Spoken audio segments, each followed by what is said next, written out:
দেশের বিভিন্ন অঞ্চলের বন্যার পানি কমতে শুরু করেছে এবং অনেক লোকই আশ্রয়কেন্দ্র থেকে বাড়িতেও ফিরতে শুরু করেছেন।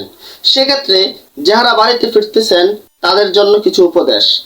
প্রথমত, আপনি বাড়িতে ফিরেই প্রথমে খেয়াল করবেন আপনার ঘরের মেন সুইচটা বন্ধ কিনা, কারেন্টের মেন সুইচটা বন্ধ আছে কিনা এটিকে ভালোভাবে খেয়াল রাখবেন এবং কারেন্টের কোনো ধরনের তার নিচে পড়ে আছে কিনা, মাটিতে পড়ে আছে কিনা সেদিকে খেয়াল রাখবেন।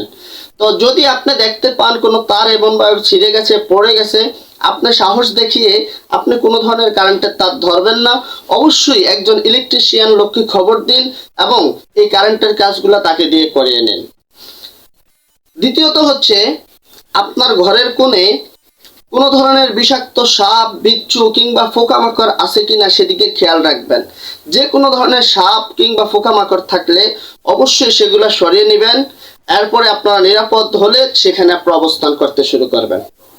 তৃতীয় হলো, আপনার যে ছোট ছোট বাচ্চা রয়েছে অবশ্যই এই বাচ্চাদেরকে কোনোভাবে তারা যেন এই পানির নিকট না যায় সেদিকে খেয়াল রাখবেন।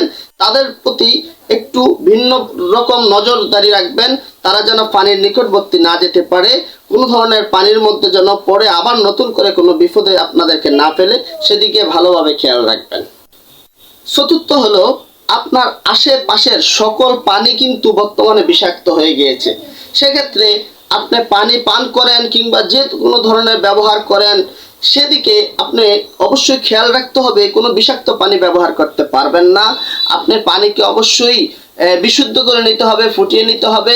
সেক্ষেত্রে প্রয়োজনে ট্যাবলেট জাতীয় একটি ওষুধ আছে সেটা ব্যবহার করে নিতে হবে, সেটা দিয়ে ফুটিয়ে নিতে হবে।